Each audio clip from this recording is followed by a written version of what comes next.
This is Ann Damon for the Newport Historical Society. Today, March 14, 1984, I'm interviewing Miss Ann Barker of 11 Francis Street for the Historical Society's Oral History Project, The Neighborhoods of Newport.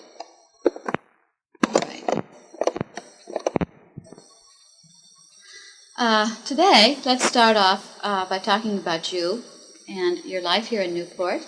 Where were you born? I was born at the Newport Hospital, although I lived in Middletown, just over the line, in August 17, 1913.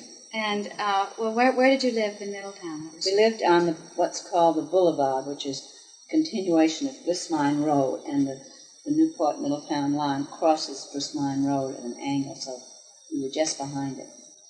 And we lived in 13 acres of a place called Green End, and it went from the corner of Green End, top of Green End Hill, up almost to Vernon Avenue, and then extended back down the hill. And there were two houses on the property, a large house and then a smaller one. And we lived in the large house at first, and then moved to the smaller one, and rented the larger one out through the years, usually to naval officers and their families. And we should have kept a history of that, because we had quite an experience with the different ones. Each one was somehow special. One of them was turned out to be Ambassador of Russia, Admiral Kirk. Oh. And he and his family, and we knew them, and children, of course. And then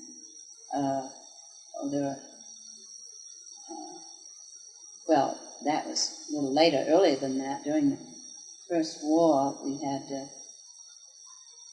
maybe that's another story, we had some of the sailors that had no billets in Newport living there at the house. Oh. So I guess the house was full most of the time with some different people.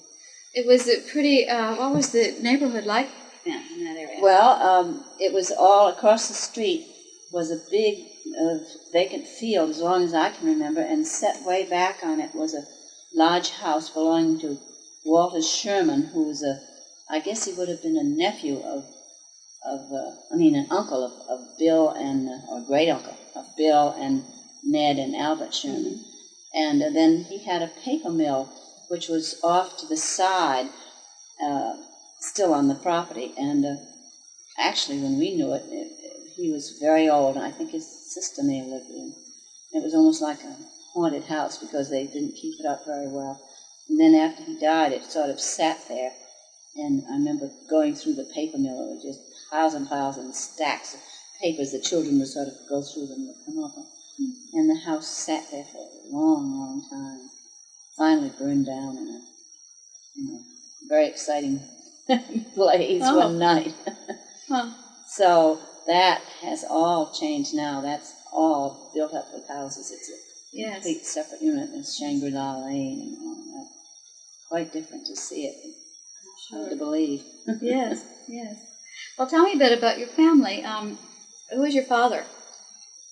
My father is Ralph Barker, and his father and grandfather, the same name, and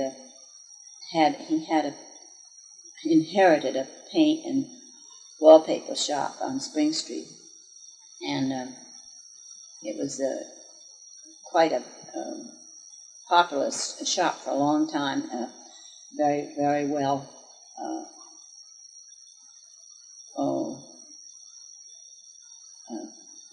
Very well patronized, and also he was had quite a flair for decorating too. And people used to, I think it was probably one of the few in town at the time.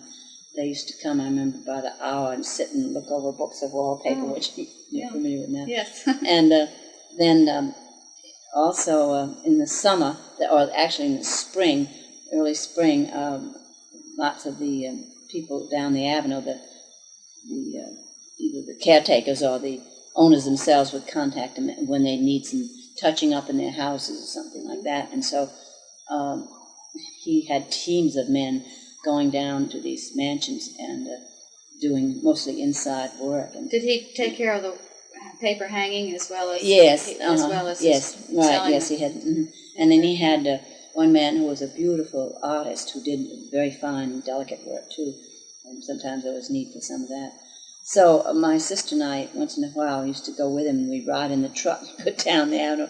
So we really got to see most of all the big houses. Mm-hmm. We were awfully small then, but we were, of course, amazed at the size of them, but remember the interior of most of them. Lots of them are not even open now.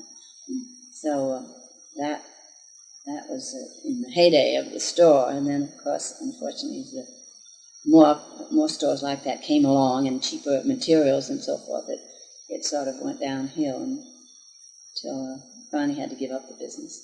Oh. When was that? Well, let me think. I would say probably in the 40s, as far as I can remember. Mm-hmm. Because it got to be the naval,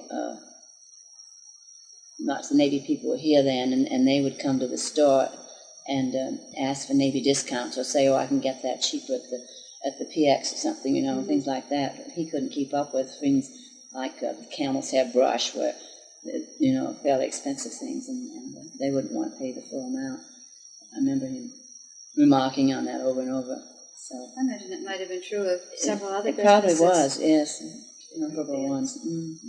Did he, besides his business, did he have any hobbies or yes, he was. avocations? He was on what they call the Board of Health. They don't even have one in town now. Oh. But he was on that for a long time, I remember. And then he was quite active in the Masons. Is that it? That's as opposed to the Elks, isn't it? Mm-hmm. Masons. Yeah. And also belonged to the Sons of the Cincinnati. And so he went, was active in quite a few of those things and with those men, and quite interested in genealogy and the family and so forth. So kept him pretty busy. In living out in Middletown, we had only one car, and it was quite a distance into town, so we kept him busy toting us around as well as tending to his business. And also, because my mother didn't drive, he had to do most of the shopping, and unless he came out and took her, so he didn't have any time on his hands very much. Tell me a bit about your mother. What was her name? Her name was Harriet Noel Cottrell, and they're both Newporters, both she and my father. She has had a large family here in town. Actually, her father and sisters lived on Francis Street, where I'm living now, and she was married at that time, so they lived somewhere else in Newport. And her father was mayor of the town. I've forgotten what year it was, but just for one term, he said he didn't care for politics. Apparently, it was sort of an honor, and they were residents, were parishioners at Trinity, and quite active. She and all her sisters. My grandfather's the oldest vestryman at Trinity. Even now, I think he's broken the record. We don't know of anyone who's vestryman longer. And my mother and my aunts were very active in the church, and one of my aunts was at a Sunday school and things like that. So they spread themselves around at Newport, and my mother's quite active, and quite, as it happens, quite a few of the boards that I'm on now, two of them at least, the Home for the Aged and the Swinburne School, both boards I'm on. And she was on them too? She was on them too, just a coincidence. Mm-hmm. So she was a very civic-minded person, and also quite a bridge player, so she did a lot of that. She must have been a very busy woman. Yes, she was. She was a very strong woman. Were your parents married in Trinity Church now? Yes, they were. In fact, we had I have it somewhere, a clipping of the marriage, and they were married in August, and the whole church was decorated with hydrangeas, apparently. It sounded lovely. They're all up and down the aisles. Must have been beautiful. Very big wedding, yeah. Well, I would imagine it would be a big wedding with all that family. How large would you say your family was? Well, let's see. My mother and three sisters and two brothers on her side, and then my father had one sister, another sister who died. But the Castro side, yes, very large. Did you ever all get together? Not Holidays? Not that I remember especially. We always remember going into my grandfather's in Francis Street when we were small, and what a big house it was, and how we were lost in it and rambled around. And so we just looked at it in awe. But I don't think we were, except the ones who lived here. Those were all together. But then there were two, an aunt and an uncle, who were away. So I don't think there was ever a family reunion that I remember. Tell me about your immediate family. Yeah. Well, there are four of us. My older brother, Ralph, who graduated Rogers, went on to Stanford, and never really came back to Newport. He lived with my uncle. My uncle was head of the political science department out at Stanford, and he lived with him, I guess, most of the time while he was a student. And then, fortunately, got a job right away with DuPont, and was down in Tennessee for a while, and then up in Wilmington. So, of course, he'd come back for visits, but he never really came back to live, and sort of grew away from Newport. And then my sister, both my sister and I worked in the library here for a while. After school, one of my aunts, Louise, was librarian of the People's Library, which was in the building where the senior citizen is now. Lovely, King House. But we weren't trained librarians. We just, worked on up in there. And then my sister got a little bored, I guess, with Newport. Wasn't very active, and she went down to Wilmington because by then my brother was there, and I think he found her something to do at DuPont. And my younger brother went from high school to URI, and then went into the service from there, and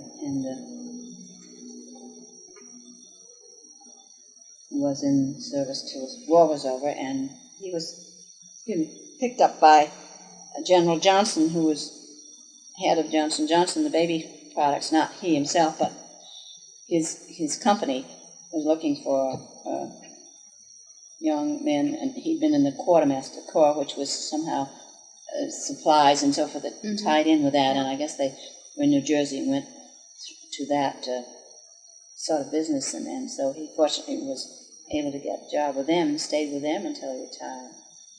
And then I was at the library and getting more and more restless, and in 1940, I think it was, I was talking to a friend one time who asked me why I didn't try to get something out of town, and I said I couldn't think of anything, or what would she suggest, and she said, well, she had read somewhere that the code department in Washington needed more people, and why didn't I write there? Shall I tell a little story? So you left, so you did go to Washington, yeah, so I went then what was Newport like in the 40s? Well, it was... When you seemed to be, in a way, it was happy to leave at that point. It was pretty sort of quiet and dull. I mean, there were buildings down along 10th Street on both sides, and it was very dark. They always were talking about they're going to do something about to brighten it up. And so there was the waterfront behind these buildings, sort of not doing very much, except once you got down on the water, not being used very much. And there was not very much activity in the summer. Over and over, some people would come, and it was just sort of unrecognized or unnoticed, I guess, because there wasn't the great rush that there is now for it to see it and be here. So there was no particular business for anyone, any young person, if you weren't a lawyer or doctor or something like that. You just there were no openings, you see, especially for women. So it didn't allow you to have any ambition and follow it through. Mm-hmm. There were a few little clubs and things, as there always are, but nothing very active. Not too exciting. No, it really wasn't. How about when you were growing up? What did you and your friends do for fun and? Well, we could always. I remember we used to walk to school. I didn't go to school. My sister and I didn't start school till Sheffield School was built because there was no school nearby, and we would have had to pay to go into Newport. Well, I guess we did it anyway, but it was way in. It's Cobshire School, which is way in town. Mm-hmm. You see, and there's no way getting it. But we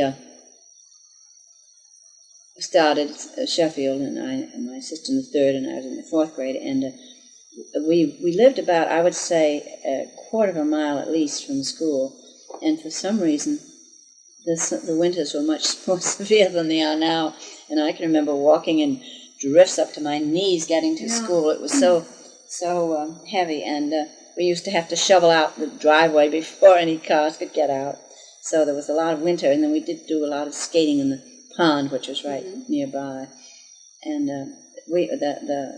our house and grounds were quite a lot of care. We had animals. We had a cow and some sheep and chickens and things like that. So you had to help with that. Yeah. So we were farmers' daughters, sort of in a way. And there was a lot of gardening to be done. And as we got older, I guess we did go into that too. And then.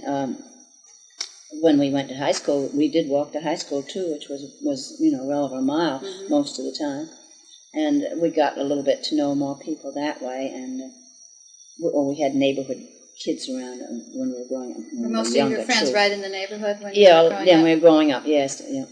And then, as I say, when we went to high school, we got to know more, and a few little clubs and things that we belonged to, but nothing very world-shattering. Mm-hmm. You were away from Newport for really? I went away in 1941, and I actually stayed away from Newport until 1972 when I came back. I did leave. I went to Washington. I did leave Washington in 1945 and came up to Boston for a few years until 1952, and then I went back to Washington and stayed there until 1972. So you were actually away except for visits for nearly 30 years. Yes. And you must have seen a lot of changes when you came back. Yeah, I would come back on vacations, and I can't remember when they began to, I'm sure there's some records, began to tear down parts of Thames Street and so forth, but I can remember hearing about it and not believing it because they talked about it so long. And I'll never forget the first time I came up after they built the Newport Bridge, which I hadn't even seen being built, and coming across it and seeing a tall building in the distance, which I couldn't imagine in Newport. It looked like a skyscraper. Well, it turned out it was because we were so high, and the building, I guess, is the highest one. It was the hospital. Oh, the hospial. You've never seen it from that vantage before. No, that's it. Mm. So, but it began to really pick up, and people began to be much more active and interested in the whole town. So that when I finally decided to retire from government, I really had no qualms about saying I was coming back here, and I told someone it had a shot in the arm. It really had changed. So it really is complete change as far as I was concerned. So then people began to come here too, so that we heard more and more about it, about the advantages and the attraction of it, and just like it was, as I say, had been a little undiscovered town before that. Yes. So, going back to your childhood, your grandfather and aunts lived he was Robert Cutler. in the house of 11 Francis Street. So did you visit there? Yes. You probably visited there often. Yes, we did. We used to go in probably, excuse me, Sunday afternoons. And as I say, the house was big and rambly, and there's a lot of it now we don't remember, but we did. One of my aunts had a beautiful voice, Aunt Louise, and she had a piano.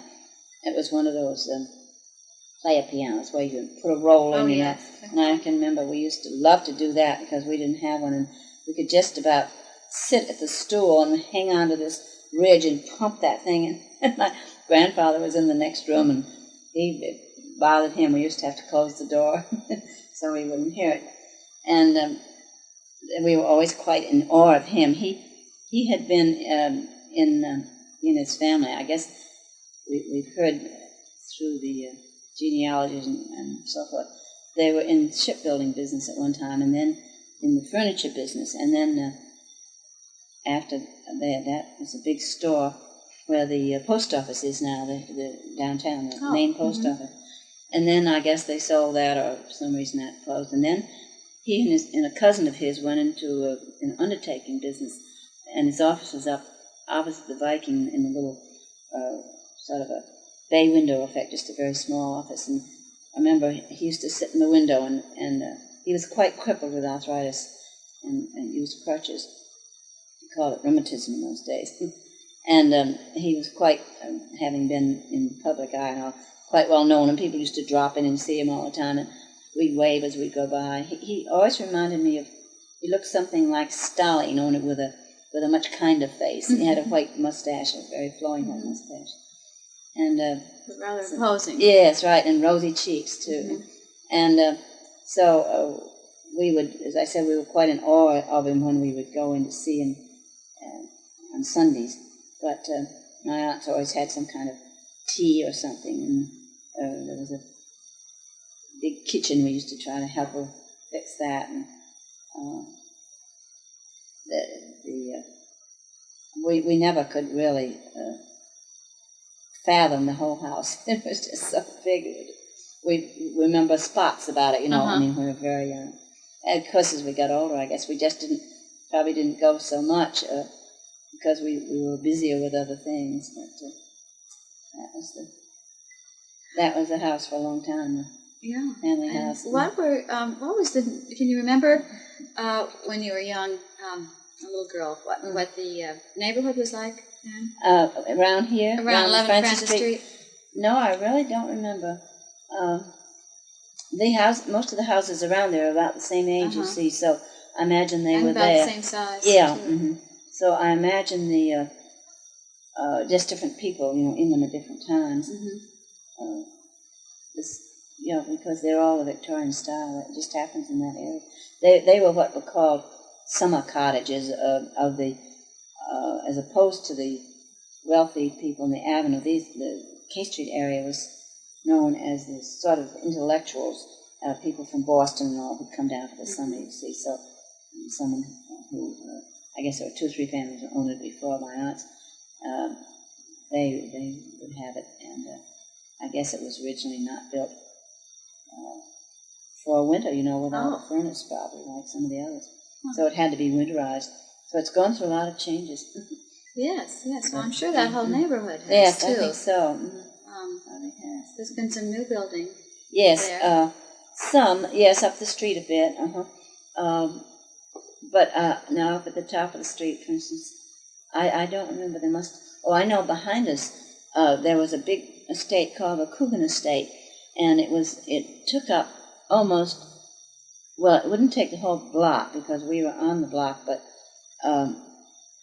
it took up, I would say, at least half of the block, and a big white house with a lot of ground around it. It went from the corner of Rhode Island and Catherine up to Arald and Catherine. Oh. And it was, by the time we knew it, it was deserted, but the story had been that it was someone who wanted to break into society here. Some people came and built this large estate. Where were they from? No, I don't know. So many of those people were from out, like in Colorado and all, made really? their money in mines, But I'm not sure where these people are from. Anyway, built this large house, and then I guess the madam, the owner of the house, wanted to people to recognize, and she had a big party, and nobody came, and she was so insulted that they left the house and let it go to rack and ruin. Huh. And so when we were kids, it was spooky. It was this haunted house, you see, and we'd run through it and hear all kinds of stories about it. And I remember it getting all black and so forth, and it had been white, and the grass grew up all around. And a lot of people you mention it to them, they know the Coogan estate, you see. Then I don't know. Somehow, eventually, I suppose the heirs or someone sold it, and that's where all those nice houses are now, all around there. Is the original house still there? No, that was it's all torn down. So it was quite a block of us. Yeah, that was really one neighborhood thing I do remember. But the rest of it I don't, except Miss Collins had a school diagonally across from us in the red house. It still stands. That's gone through a lot of changes, too. And I think there was a nursing home at one time, but I don't believe I was there, in another one of the houses. So it's been sort of a fairly quiet neighborhood in a way. It changed hands, but nothing exciting about it. And in those days, probably, were they mostly all one-family houses? I think so, and now yes. quite a few of them today are yes, they're broken up. apartments. That's right. The house next door to us, that the Thompsons now own, was where Mr. Francis lived, the man the street's named for. And that's an interesting house. It has sort of steeples on it. It's a very unusual architecture. So I suppose at one time he had a lot of land around it. I don't know whether our house was built then or just what, but they tell me that the street was named for him. So. How about the area a few blocks over around Bellevue? What was that like then? How has that changed? Well, around by Viking, you mean that area? Yeah. I don't really remember what was there before the Viking. Well, the Viking's been there for a long time. Yeah, it has. Yeah. What was the Viking like in those days? It was very active. In fact, my father had the job of, I guess, in doing the interior of it, especially down in the lower room. It was called a bar. It was called the Skull Room. And this man I mentioned, who was a very good painter, did huge murals of Vikings all around because the hotel was a Viking. Is that still there? I don't think so. I don't know though. I haven't been down so long. I don't know. But that was quite a lot. It was, I guess, the first. It was before the Sheraton or any of those first real big hotels. It was the only real big hotel, wasn't it? Yes, because there had been others that had burned or something. So it was quite a center for a long time. It's, I guess, coming back. It's getting some competition. It certainly is that. It went downhill for a while. Yeah. How about further up on Bellevue? Were all those little shops there? Going towards the casino? The casino block was there. How about the block between the art museum and Drive? Was that? Were those shops there? I don't remember. Especially, I suppose there were some, but they don't stand out in my mind. I don't know whether they were, might have been residences at one time. All I can remember is the casino block with some of the nice linen shops and jewelry shops, things like that. They were there. And there was a drugstore. The Memorial Boulevard was cut through. That was another thing that was done. I wasn't here. There were two streets there. I think it was called, one was called 11th Street, and let's see, then there's John Street, and may have been another one even. So that they combined them and made this wide boulevard, you see. And before that was made, there was a drugstore on the corner called Laura's, where when we'd go for walks, we used to do a lot of walking around the Bellevue and down the Cliff Walk, and we always end up at Laura's for a Sunday or something. So that was quite a meeting place. That was another thing we did a lot. I was with one of my aunts. We used to walk. We used to walk on the Cliff Walk when there was snow. I can remember walking on there when I was up to my knees in snow. Goodness. I think we were pretty brave. We might have gone over the edge. But we enjoyed the scenery. It certainly is beautiful. Yeah, it stayed that way. Some things haven't changed there. Yeah. And then, of course, later on, this is the story, I guess, the beach was built way back with the roller coaster and so forth, the first beach.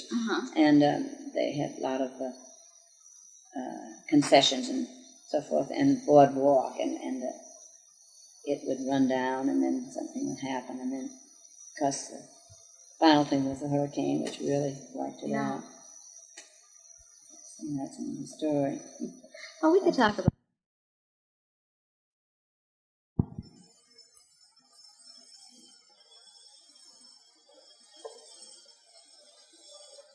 Talking about the hurricane, tell me what your impressions and what experiences you had. That was the 38 one, and as everyone knows, it was not predicted, so there was no way that we knew ahead any warning at all. And as it happened, I was working in what we call the branch library, which was down in Washington Square. It was upstairs over the Newport National Bank, which is a little bank on the corner of Duke Street down near Thames, and a little one-room branch library there. And it was it had windows so that you could see up Washington Square, and then straight ahead you could see down some 10th Street. And I remember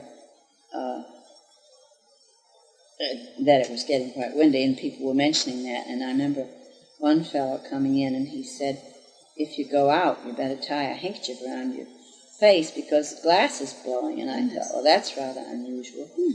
And there was sort of a mild, panicky feeling because it was getting so When was strong. About it was middle in of the September. Afternoon? Yes, I'm not sure, but I would say late afternoon, perhaps. Yeah.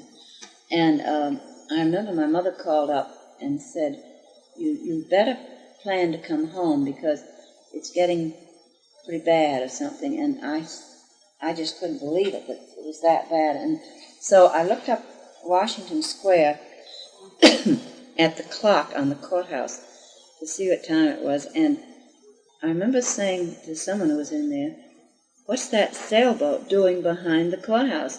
Which just sounds crazy. Well, it turns out it was the steeple of the church behind had blown over. Oh, was my tipping. goodness. Well, then that convinced me. This wasn't Trinity. No, it was a Baptist church behind. That convinced me it was pretty strong. Goodness. That I'd better get out. So my sister was working at the gas company, which was down on 10th Street. This is still before the change in 10th Street. About at the foot of Mary Street. And so the phones, fortunately, were still working, so we agreed that I would go and meet her there, and we'd go up to a friend's house, which was right here in K Street, in the corner of K, and my father would pick us up. So I did what that fellow said. I tied a handkerchief around my face, and I remember as I went along Thames, down a long, what they call Long Wharf, which is now, well, it's still Long Wharf, but it didn't come right into Thames Street at that point. I mean, it did. Now there's the Century Store and that sort of mall effect. Yeah. Well, before that, the wharf came way in, and you could see the boats bouncing around and the water going over the road. And I went down to the gas How'd you feel? Were you Oh, afraid? frightened, yes, really frightened, just as I say, I was panicky. So I went down to the gas station where my sister was, and they were all packing up, ready to leave. And as we went out the front door, the water came in the back door of that building. So we headed up the hill, up Mary Street, and came up to this house. And it's just one of those things where never having happened before to anybody. You just didn't know what was going on. And I think the idea was for my father to come in to meet us there. Well, did he have a car? Yes, he had a car. We went into this house. It was Mr. and Mrs. Weiser, and he was president of the gas company. We're friendly with the daughter, and so we were there in the house. And I can remember we were trying to be calm and not knowing what to do. We were sitting in the dining room, and a big tree came into the window and almost hit us. Goodness. So, Right through the room? Yeah, came right into the window. Heavens. Yeah. So my father came in somehow and picked us up. And at the time, it's all sort of mixed up, but it's a wonder he was able to get well, through the it street. is. I Yeah. don't know how he did. He is, as long as I've known, he's always worn glasses. He came in without any glasses on. I don't know. It was just a sort of a, some kind of a. No, I think he was just so excited, and it just shows you. I mean, somehow he did it in spite of everything, and we got home somehow, and on top of that, I guess before that, he and my mother and Mrs. King, a friend of theirs, whenever it got real windy around here, the thing is, let's go see the surf, you see. And they had been out driving, and they had come along past the beach, which eventually was swamped, and the ocean came over into the pond, and they just about got by there. And I remember Mrs. King had said, let's go around the drive, and my father said, no, I don't think we should. So we got home, and I remember we had a sleeping porch on our house. This was in the small house we lived in. We had to nail those windows down. Oh, this must be the postman. It had big windows that would open the whole. We had to nail those down because the wind was coming right in that direction. And we just, we looked out one window, and there's a huge elm tree out in the backyard, which was in sort of a circle. And every time there was a gust of wind, we could see the earth just rise up and then go down again. And that tree, you know, if it had come and ruined the whole house. Oh, that's right. And then we just look all around us and see everything being blown down. And we had on one side of the house, yard, sort of a border of huge pine trees that were taller than the house. They went down like kingpins. Goodness. Away from the house then? Fortunately, yes. It was just absolutely incredible. I just can't remember all that happened, but I remember those details. You must have lost your power. Oh, yes, we did for several days. And my brother was over at URI, and we didn't hear from him for days. We didn't know what was going on. You know, as you say, power was off, and we'd hear stories and listen to the radio. And when he finally came home with about 4 days later, several days' growth of beard, they had taken the college men over to the fishing villages to look for bodies, and that's what they've been doing. They're down in Galilee and some of those areas. Yeah. But I don't know, it was the next day or a couple of days, whenever we could get around again. I remember going into the library to try to, open up and get things going, and there had been some, when we'd open up, some elderly men who used to come in daily to look at the paper, and there was one man, a little old gnarled man with a cane, and I couldn't believe it when I opened the door, and in he came with all these beautiful trees down all over the library grounds, that park area there. Yeah. I don't know how he ever made it, but it always impressed me that no matter what, he got in there somehow. So it was days, of course, before they got streets cleared and trees. And the water damage was terrific. The lower part of the city, maybe that's what made them begin to start to rebuild. Was there a lot of loss? Yes, buildings and and trees especially, and especially around the drive. There were quite a few people drowned, they couldn't get out, or the water swept through the houses. Yeah. And pictures, of course, there were loads of pictures. Did you know anybody who was hurt? Yes, actually not here in town, but a good friend of ours up in New Hampshire, because that went up that far.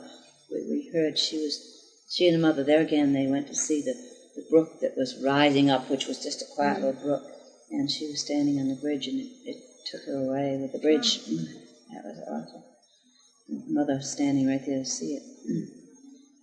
And I didn't know anyone here in Newport who actually was drowned, but we heard of people like someone around the drive who, I think a nursemaid with a baby, who was swept into one of the ponds behind one of the mansions.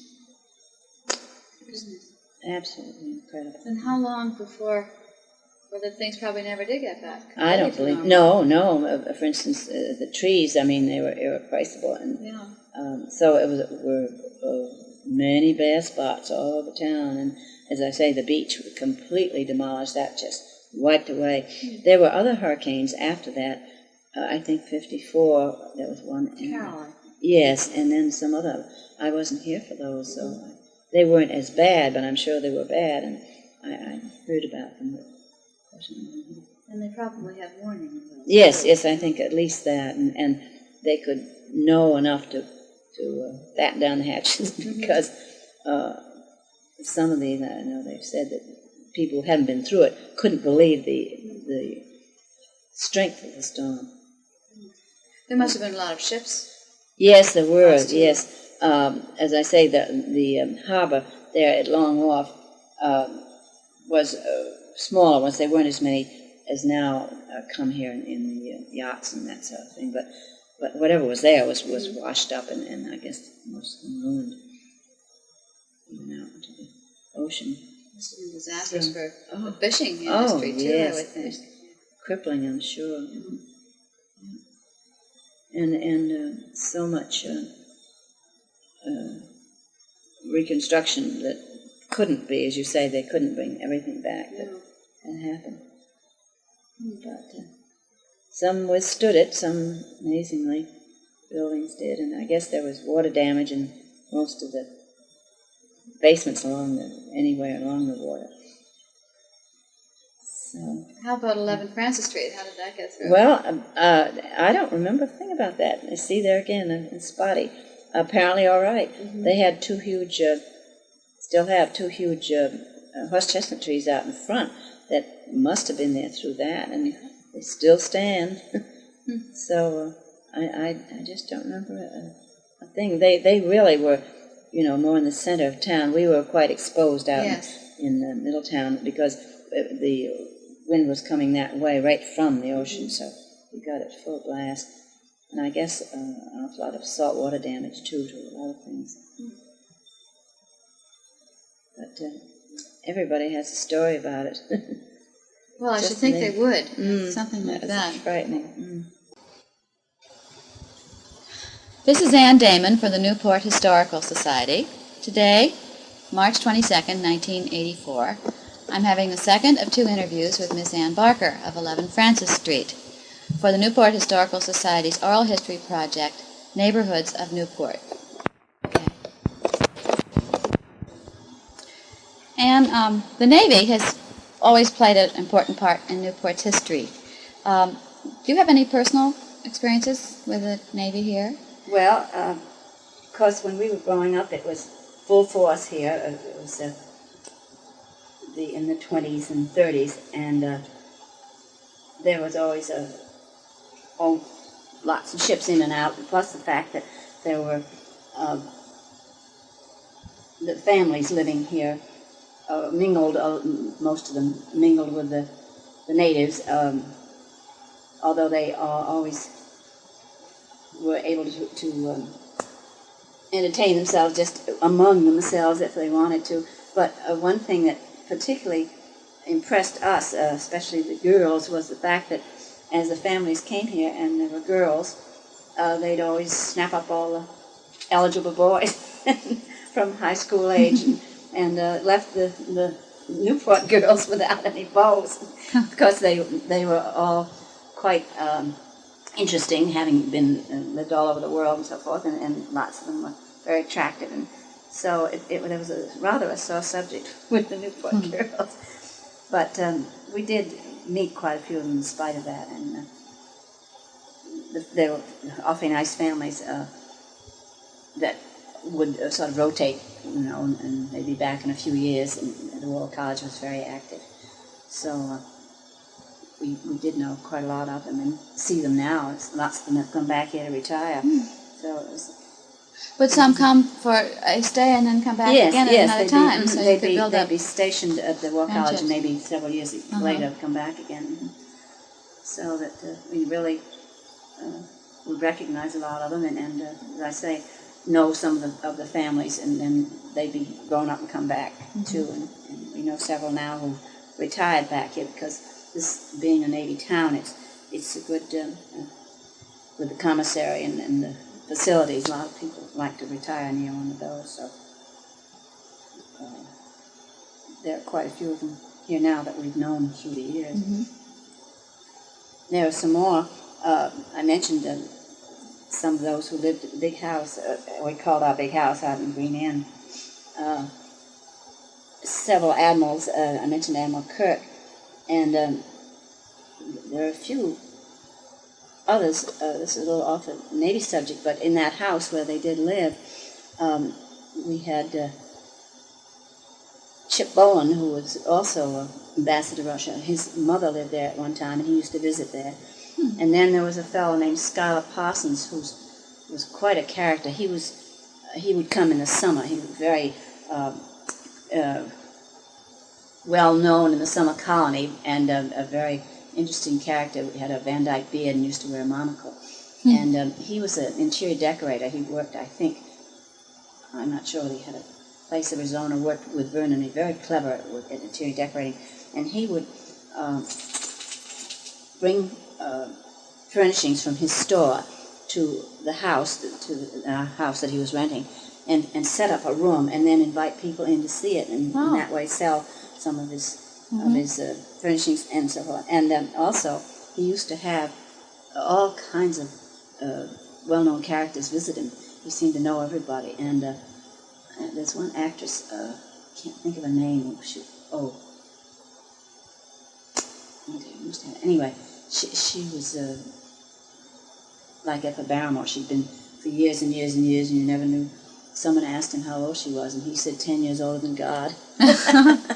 And then at one point, Cole Porter visited him there too. Oh. We were interested in that because we always heard this story afterwards that he was down at one of the mansions on the avenue when apparently it was a rainy day, and he went to the piano and he was going like the drip, drip, drip of the raindrops, and as we understand it, night and day was inspired here. Oh, that's very interesting to know.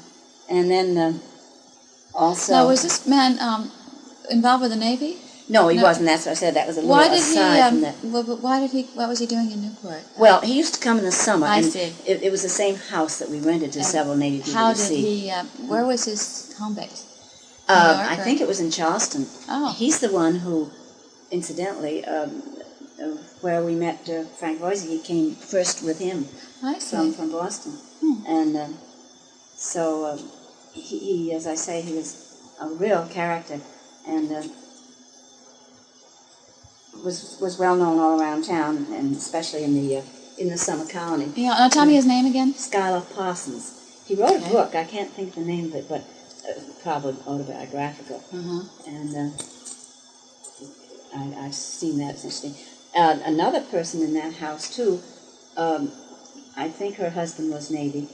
Her name was Causey, and she was the daughter of Vice President Fairbanks, who was Vice President, I think, under Theodore Roosevelt. Oh, really? She had a passion for twins. She didn't have any children of her own. She adopted 3 sets of twins, and she had a Greek nurse for them. 3 sets. And it was quite a circus over there. She had, money was no object, so she...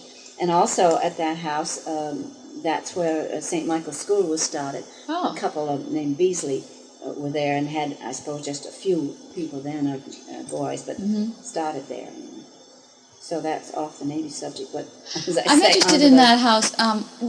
Is it still standing? Still standing, yes. And is it right on Green End? It's on what we call Blissmine Road, or the Boulevard. Is it on the It's corner? on, you know where you go down the hill to Green End. It's right there at the corner. That's where the land begins, and you go up straight instead of going down the hill. It's on the right, and it's a big house, sort of a squatty big house, and then a small house on the side of it. And so it lent itself to all sorts of arrangements. Yes.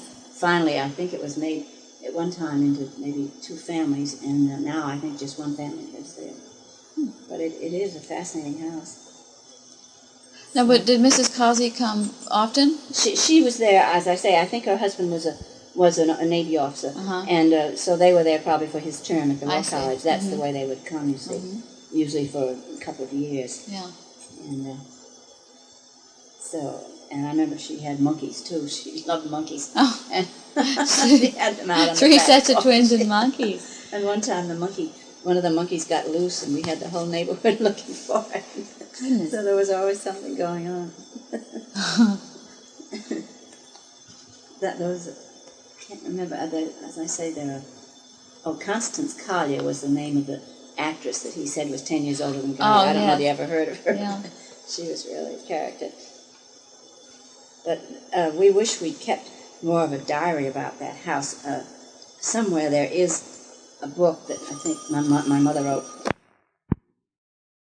It was sort of a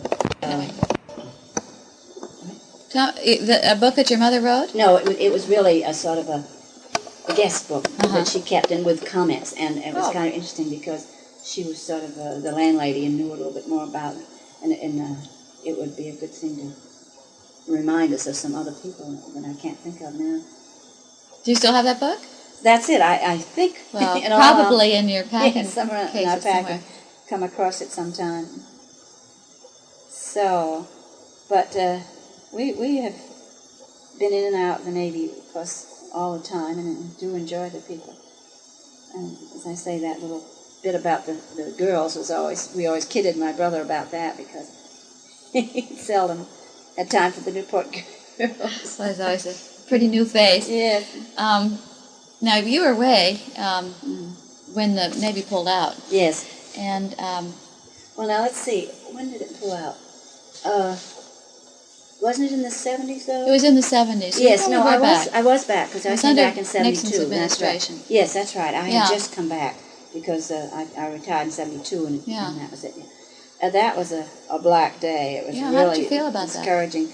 Well, it was the Navy in Newport, a lot of it, with so many ships here, meant a lot of enlisted men, and that part of it was not too good here in town, as probably other people will tell you. I mean, there's always that side of it. It was there were dives and bars down all along Wharf, and it gave the police a lot of trouble and so forth. So that side of it was was it an area you just wouldn't feel safe in? Well, yes, at night, yes, quite a lot of especially areas. Saturday night. That's right, yes, and so that we had mixed feelings about it because it did spoil part of the town, and they had the sailors unfortunately had no interest in the city at all, and so they didn't treat it very well, but of course it was good for the economy of the city, and people for that reason liked it. But I think even though that was a dull day, a dark day when they said they were pulling out, as I say, it was mixed feelings. People didn't feel that we really needed to depend on it that much, but they didn't exactly know what, and it wasn't too long before a group did get together because they were upset enough that I think a contingent went down to Washington to try to get them to change. They didn't, but then they began to look into other ways to sort of make the town be more interesting, and they got into this tourism, you see, and that's when so it was within a few years that began to happen, and I think it was all for the good, really. Sort of almost forced us into it, but yes. there was a sort of a potential here that hadn't been developed, you see. Exactly. And were there immediate effects when the Navy left? I mean, was it suddenly safer down there, and not as? I don't know about that so much. There were quite a little businesses that just went out of business because they depended on that, and I think it was painted blacker than it really was because, as I say, I think it bounced back fairly quickly. I'm sure there was a improvement in some of the crime and so forth. Yeah. But it was, it made us turn to another avenue of economy, helping the economy. And as I say, it really did work out for the best. It's like an ill wind that didn't blow some good. Yes. Well, it was just about then that they turned their efforts toward redevelopment in that area, didn't they? It was. Yeah. Began to do a lot of that. I guess some of the earlier part had been done before. some of the, well now, for instance, the Duke houses, those were done before that, I think. I don't remember when that started, but perhaps back in the 60s, might have late been. 60s, yeah. Because I remember when I finally did come back, that it was like a new city that I had to learn to know Really? again. Which part? You mean down on Well, the point? And the point particularly, that had been a spot.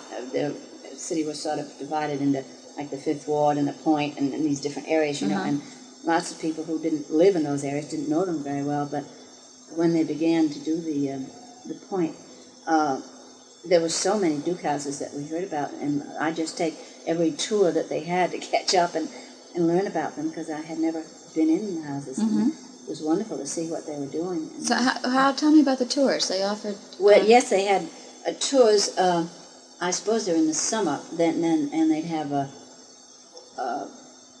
group of houses that would be open, and people could just go through them.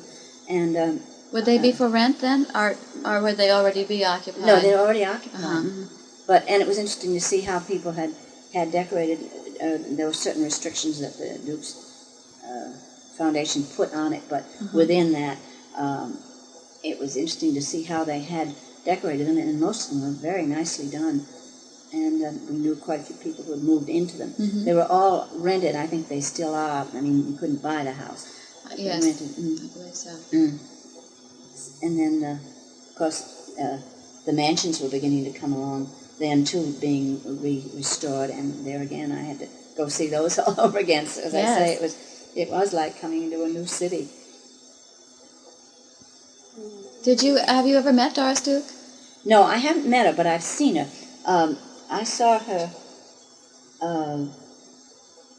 I guess about twice. Once when she was quite a bit younger, and she's a very thin, fairly tall girl or woman.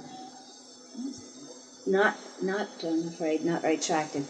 She is apparently very shy, or else publicity shy maybe. But I saw her on the Avenue one time, and then when they had the restoration of the area around Trinity Church in Queen Anne's Square, she was in charge of that, and one day she was out there directing the garden. She was dressed in sort of riding boots, I think, and some kind of a bandana around her head. She's a very individual person. But it sounds as if she takes a very personal yes, she interest did. in She did. her projects, She's though. quite opinionated about it. She wanted it naturally ceremony, wanted it done the way she wanted it done, and some of the men in the church had a little problem with her because it wasn't practical what she was doing. And I remember they used to say that they were going to have a little talk with her. So they did have to redo some of Queen Anne Square because it just didn't work out the way she had hoped. She went a little bit overboard, I think, in bushes that did nothing but gather rubbish around and so forth. So they had to redo some of that. But yes, she did seem to take quite an interest, and every once in a while you'd hear, well, Miss Duke doesn't want this or that, and something about one of the houses or something. So. Now, I've never seen Queen Anne Square as it was before. What did it used wasn't to look? Before. Before that, it was there was a big building, big furniture store that faced down on Thames Street. Right below the church? Yes, and I guess some sort of smaller buildings around it. And then they moved, there were some houses. Church Street had houses down where Queen Anne's Square is now. 2 houses that were, one of them was given to Trinity by Alexander Hamilton Rice, I think, and then there was one other one below that. And those were moved either, I think, the other side of Church Street or Mill Street, anyway, moved away, so that whole square was cleared. And then there was beside that furniture store on Thames Street, there was a laundry with a huge chimney, just an ugly-looking, tall chimney that went up in the air. And at one point, I'm not sure which happened first, the furniture store burned, and it was quite a complete fire, you know. So that was this before they decided to yes, and restore that area? Yes, and then the laundry was left there, and so it was sort of an eyesore with this big chimney sticking up. And at one night, it mysteriously fell down. Oh, my. We often wonder who did it. I think someone lassoed it and pulled it Yeah, down. yeah. Anyhow, and there was quite I think, a bit of dealing back and forth about the land, buying the land, and I guess Doris was willing to pay quite a bit for it, so that it took a lot of clearing. We never thought it would happen, but it was a dream, but it really did. Must have been taken several years. Yes, I think it did. About. And then I guess you probably had heard that Queen Elizabeth came over to dedicate it. Yes, you must have been there for the ceremony. We were there. I'm on the altar guild at Trinity, and we had to, the plan was for her to come up Mill Street and get out of her car and walk through the garden of Trinity, which is just above Honeyman Hall. Yes. And they sent invitations to I guess you'd say, good parishioners at Trinity. I think it included most everybody anyway. So that we all naturally were there. And as I say, the plan was for her to walk through the garden over around the fountain and meet the minister. And then he was to take her into the church with Philip also there. And then they were to exit out of the sacristy, which came out a door on Spring Street. And the sacristy is where we in the altar guild get the flowers ready and prepare for communion. And we had to wash down all the woodwork, clean that little room up with an inch of its life. But I was very lucky. I was quite near the front when she came through and got pictures of her and of Philip. So it was quite exciting. Did she look like you would yes, expect her to look? She did. And she was very relaxed, it seemed, and he walked along behind with his hands behind his back the way he does. And so that was quite an occasion to have that dedicated. And then she gave a Bible to Trinity that we use. It's a lovely big Bible. So, and then of course after that, was it last year during the races when Prince Andrew came, and we also saw him too. Oh. So interesting. That's quite a landmark, of course. So they Yes, it is. do point it out and visit it usually. Well, Queen Anne Square is lovely. It is. It's as I say, it was a dream we never thought would happen, and it finally did, and it was such a difference and such a beautiful way to show the church off, and also to see the harbor from there. And there's lovely homes view. around it. Yes. Now, some of those homes were moved to that site, weren't they, from other places? Or were they Not. I don't think they were moved to it. As I say, they were sort of moved aside. Yeah. One of them, though, there is one on Church Street. It's a big.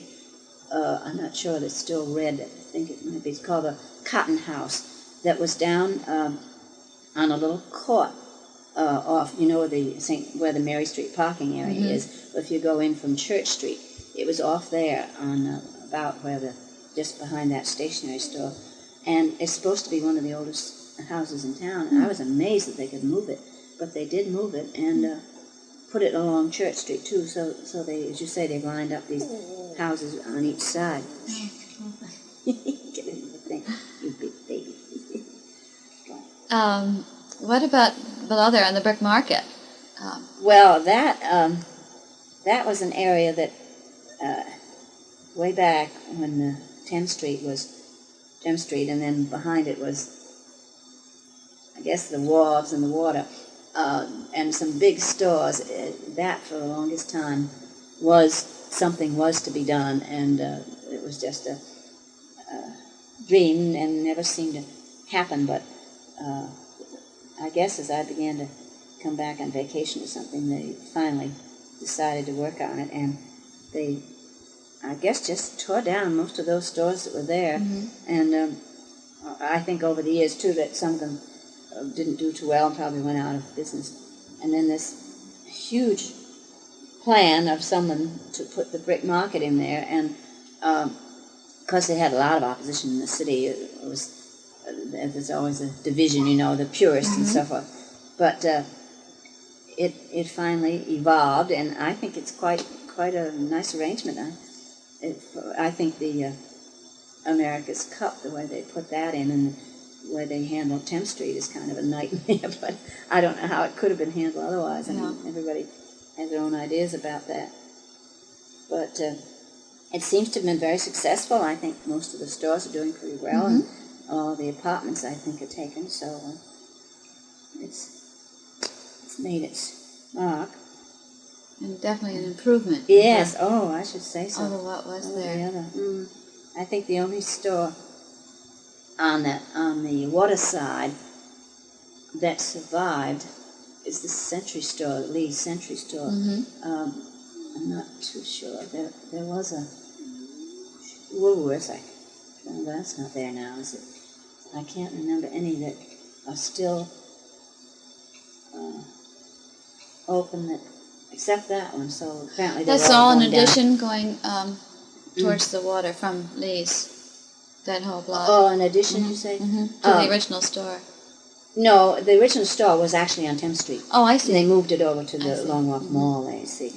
But that was a big store there. So that's complete change for them. So, what about Lower Thames Street? Lower Thames. Well, that always was, that's what we call the Fifth Ward, and we never knew too much about it. It was something, as I say, when you didn't live there, we just drive through it and so forth. But that has gone through naturally quite a change now, and they're packing it in almost too much, a lot of people feel, with the condominiums and the hotels and so forth. That seems to be opening up, and lots of, I think, it's sort of an inspiration to some of the people who live in the area to fix up their places and make them look better, since it seems to be in the public eye more. But there again is a division of feeling, because the waterfront is just going. I mean, everyone says we're not going to have any water left to enjoy it. I mean, to get to it. It's just packed so tightly with all sorts of condominiums. I noticed in the paper the other night they're talking about Cottrell Wharf, which I don't even know where it is, but that was the wharf that was in our family at one time when they were shipbuilders a long time ago. But those things have just been either absorbed by the stores or the businesses in the area, so that they're not even public property, like where people can go down a wharf anymore. That's part of the complaint.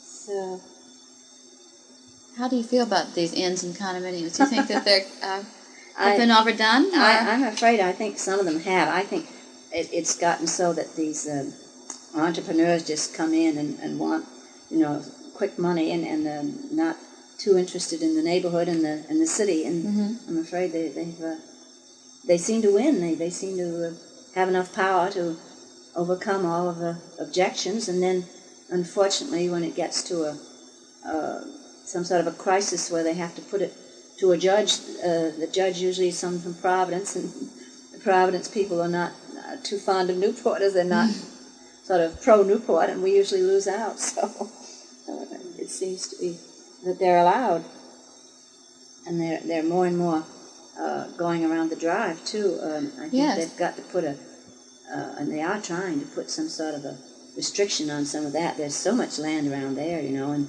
I think a lot of it is still privately owned, but gradually is being released, and before we know it, there'll be objectionable buildings put up there, or people feel will take away from the charm of the area.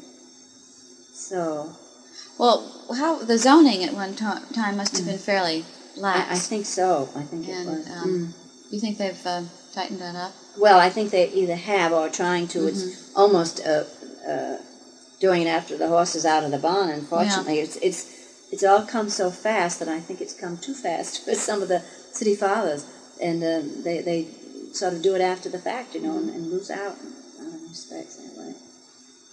So it's too bad. What do you think of what they have done to some of the large places on the drive, like Edge Hill and Bonnie Crest, well, with a new building, and now over at Shamrock or Ocean Cliff? Oh, yes. Bonnie Crest just makes me cringe when I look at that. That was such a beautiful building. Just loved it. And I don't know. I just can't believe that they moved in so fast, as I say, and done it in the midst of all sorts of objections. I suppose once you're in there, it's people like it, but I know one couple who moved in there and felt they were too isolated, and so they're not happy there. But it's that whole beautiful place. I suppose it's dreaming to think that that could stay that way with the lovely lawn and all. And Did you used to be able to see it? Yes. From the drive? Oh, yes, and also from the water. And it's just a shame, I think. I haven't, I guess they're building more on Shamrock Cliff, aren't they? I haven't seen that recently. Several additions, yes. That, in a way, I suppose it's good to have them used, but it's certainly commercial, very much so. Oh, I was going to mention, also backing up a bit, the time when Thomas Lipton was challenging for the America's Cup. Oh, yes. That was way back. I can't remember what year it was, but my sister and I guess, were in our early teens, even younger. And it was quite an excitement because he was such a character, And I remember going down to over to Fort Adams, and we went way down on the tip, and we were dressed in bright Kelly green jackets and white skirts, and we stood on the edge of the rocks and waved to him. We could see him. We saw him around town, I guess, after that, and he was quite a fatherly character. And did you get to meet him? No, I didn't know, but he, as you may have read, won the hearts of everyone so much, even though he didn't win the races, they gave him a special cup because he was such a nice person. He tried several 3 times? Yes, I think so. I think it was 3 times. No success. So those are probably some of your earliest recollections of the America's Cup. That was very early. And of course, in those days, they weren't held on a regular basis. No, that's right. And they stopped during the war. Yeah. And also, it was quite an expensive sport. I mean, to go out there, and they didn't have the crowds watching it as they do now. It's gotten to be more so. And I did go out. I've forgotten. Maybe 10 years ago or so, out on one of the destroyers that had the Coast Guard boat that patrolled the fleet that went, and that was exciting. But it's, as you know, become more interesting and more people interested in it, so that it's being followed much more closely, and also it's more accessible somehow. You can get out. Did it before the war? Did it have the huge following? No, that it didn't. No, it was last more, summer. It was just not known that much. I suppose it's partly the media that's gotten it to be known so much more. But it was a rich man's sport. Yeah, that's true. Which series do you remember the best? Of the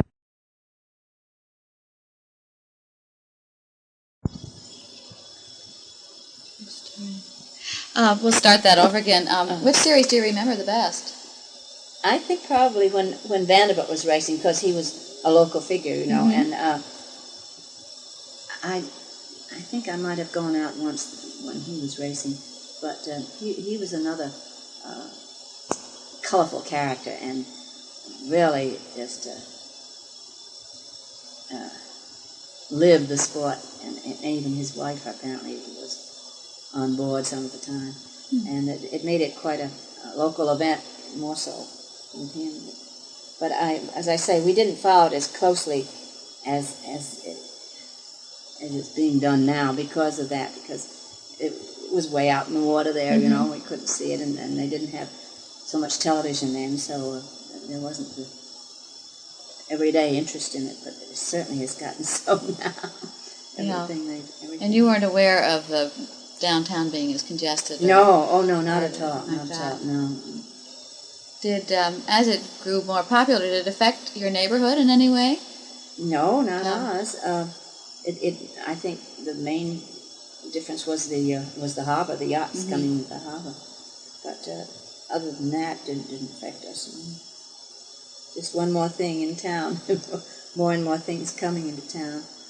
One thing that we've always watched as we grew up was tennis. We just loved the tennis. I used to see, I remember seeing Bill Tilden here and all the big players at one time. They had, it's quite a tournament,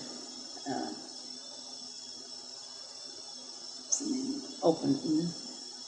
It was amateur, I think, anyway, but all the big names, Don Budge, Vines, and Parker, and so forth, and my brother was a linesman, ball boy first, and then a linesman, so he was always there, and that was great sport. We loved that. So that's always been an exciting thing for the summer too. Yes. Now the house that was right across the street, Bennett's house, was who actually had the. Did that? That's now where the Almack's Shopping Center is. Was that still up? When yes, that was William Whitehouse lived there at that time. Oh. And I think it had been James Gordon Bennett before. Yes. It's a beautiful stone house with I think it had a stone fence around it and gate posts with owls, lovely owls on the gate post. And that was just cruel to come back and see that as a parking. Had that happened when you were away? That happened while I was away, so I didn't see it being torn down. I'm glad I didn't, but that was a shame. That's so-called progress. Yeah. Yes. Do you think that the America's Cup contributed to Newport? Oh, yes. I'm sure it did. Economically, I mean, yes, I'm sure it did. More and more, as it grew more noticed. Yeah. Seems to be a sort of a unique sport in a particular line, so that I think more and more attention was drawn to it through the years. And it attracted more and more of a diverse group of people, too, I think. People hadn't noticed it before, I think, yes. Yeah. I was going to ask you, unless you have any other recollections about the America's Cup. Do you have anything else that No, I don't offhand. As I say, it was postponed during the war, and then I wasn't here doing quite a lot of it, so I read about it. I remember one time being on a plane coming back from England when they were having the final race, and I was trying to get the word on it, and I had the worst time trying to find a newspaper or radio thing to find it. No one else was interested in the cause. Of course, this was an exciting summer. Yes, this was about the biggest, I think, 84, 3. Right. What do you think will happen? Do you think we'll have any adverse effects upon Newport now that the...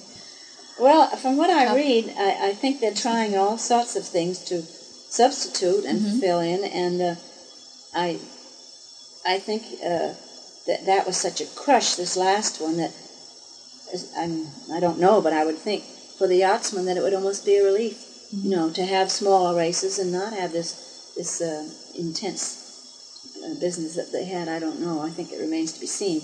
That they're talking big, and I hope it'll work. It's apparently a good enough harbor so that they will do other things here. I hope so. We shall see.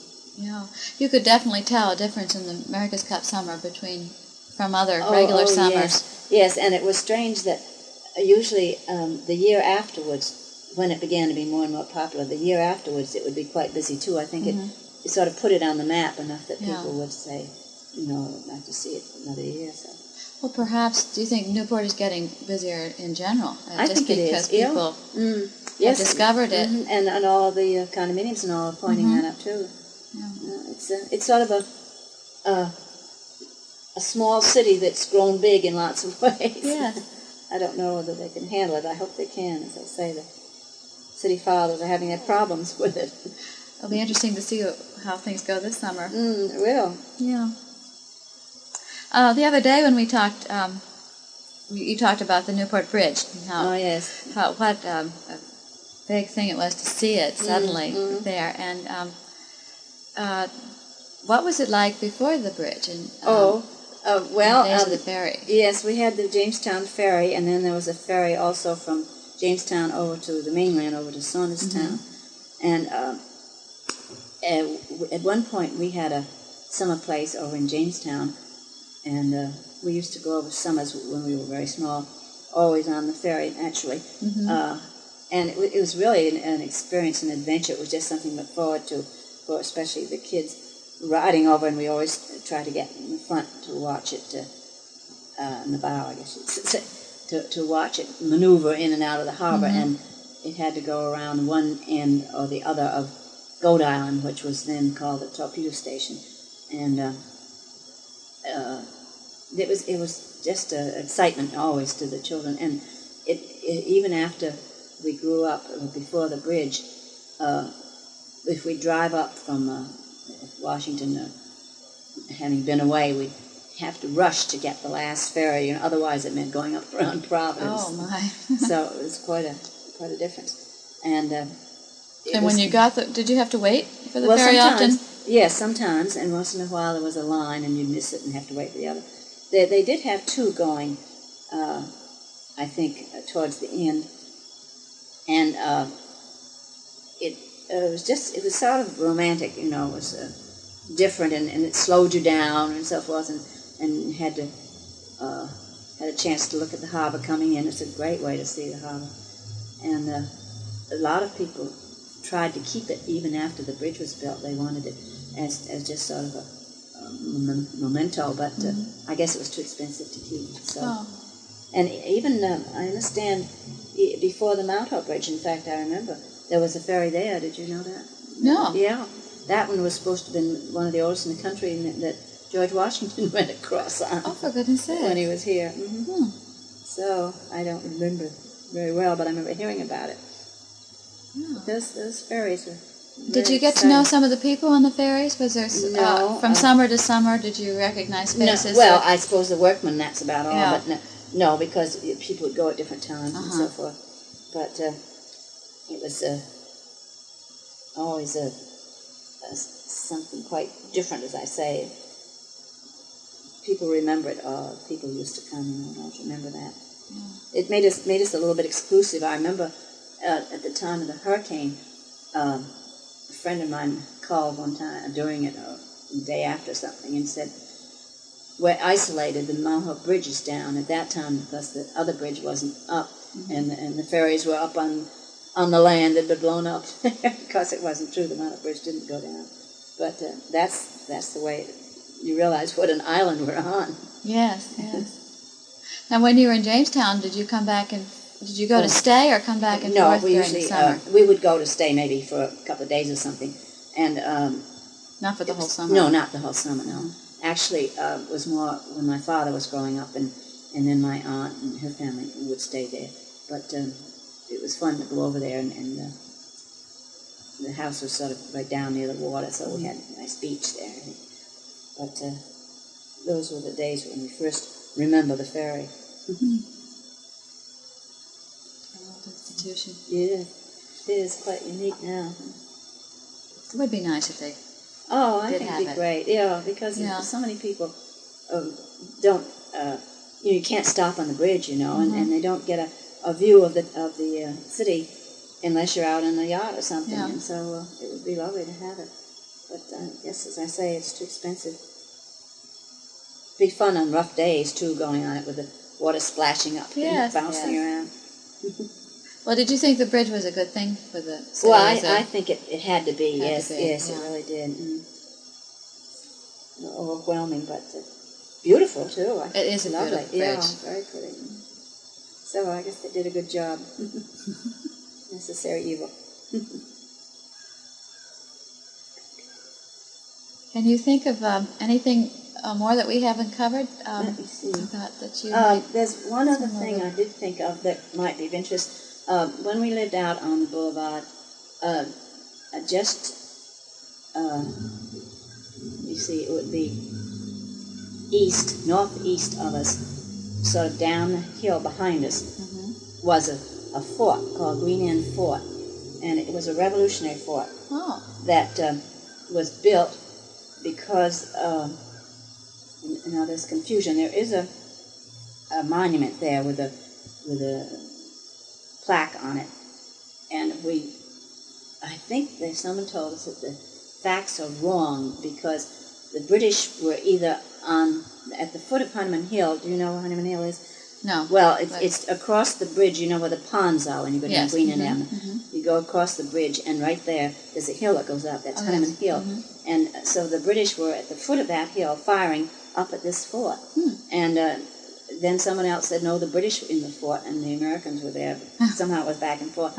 And it is still a fort. I mean, there's the moat and the big fort around, and it's a park, sort of.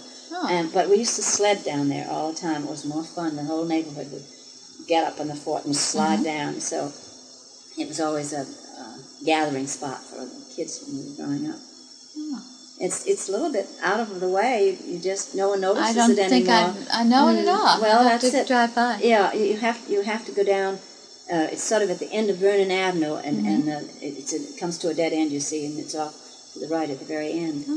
But it's quite interesting because there aren't many around like that except Fort Adams. Have you ever been in Fort Adams? I've never been in it. I've just driven around it. You should take the tour. I think they have it in the summer. It takes you all through the foundation and the underground tunnels and so forth. It's fascinating. It really is, I think, quite unique because they were prepared for anything. It was a fort that they said never a shot was fired from it, but they were ready. And the guides are very good. They give you a good description of the types of fortifications and so forth. So you really should take that tour sometime. I must do that. But now they have some plans to redevelop. Yes. I think the state has taken over a lot of it, and they do talk about it. I don't know what they'll do. Some of it there's a yachting sort of a recreation area, I think, over near the entrance. And then they talked about having a soccer field there, and I don't know that that's been developed. And then, of course, there's the enclosed part that's interesting, and they had the Boston Symphony there one time. We went to a concert there. When was that? Oh, it was recently? 2 or 3 years ago at least. Fiedler, it was when Fiedler was alive, and it was very, very romantic because here we were in this enclosure, and then he played the 1812 overture, and they had cannon in the background. They had live cannon going on. Oh, wonderful! And it was really quite interesting. And they did have, I think, at one time the jazz festivals in there, and then it got too crowded, so they had to have it outside. You see, and they had it down on the water side. Have you been to the new jazz festival? No, I haven't since they were there. I went to the one that they had when the riots broke out and they had to cancel really? it. I happened to be there. Oh, at that tell one. me about that. Well, it was actually a rainy night, and it was people put their umbrellas up, and of course that meant people couldn't see behind and so forth.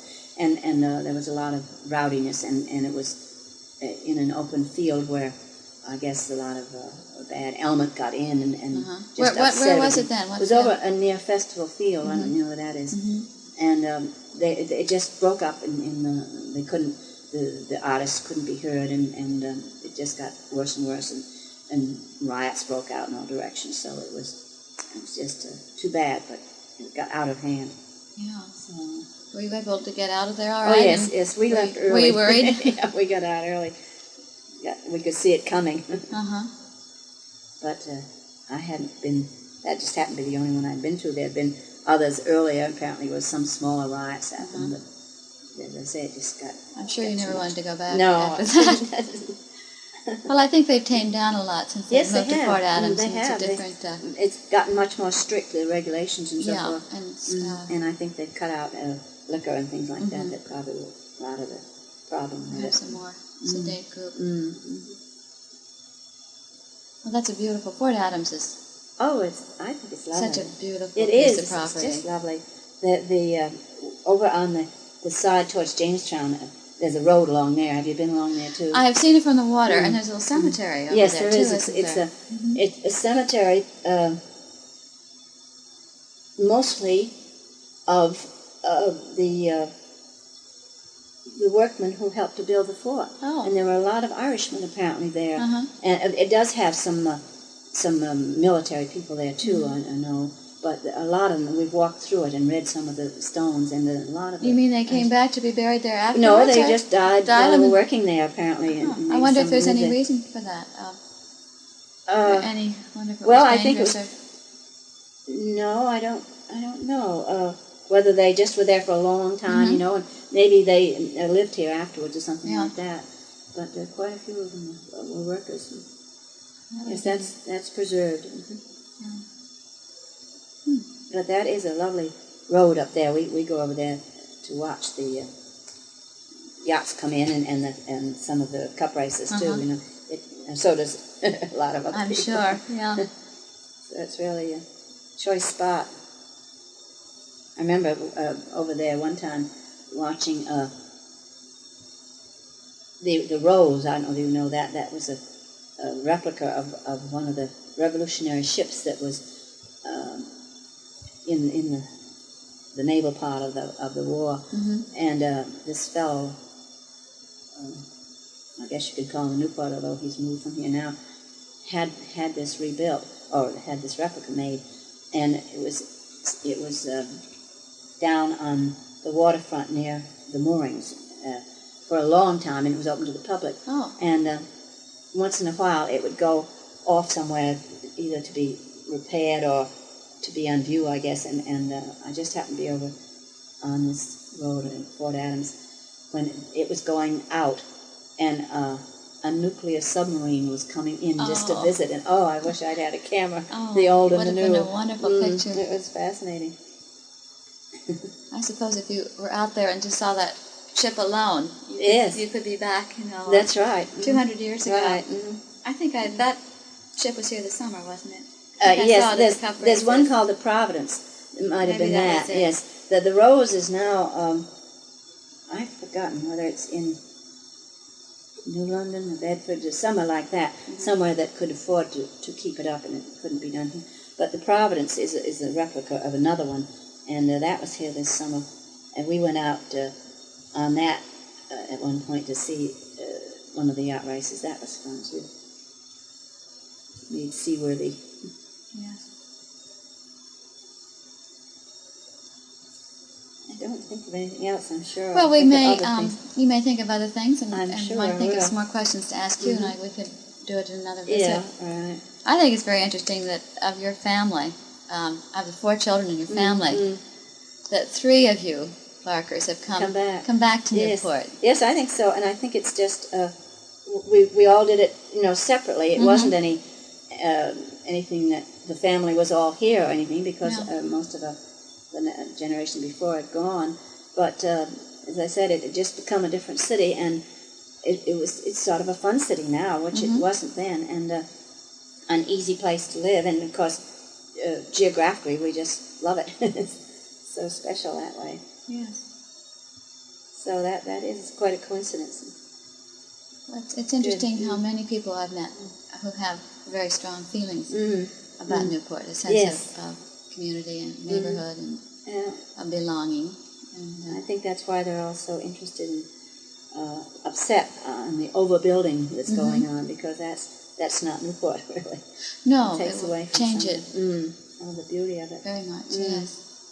Well, it's good to have people like you to be concerned about it, because I think that will keep things in line. I hope we can do something. I suppose, in unity's their strength. If they can get some sort of groups together, perhaps they can do something.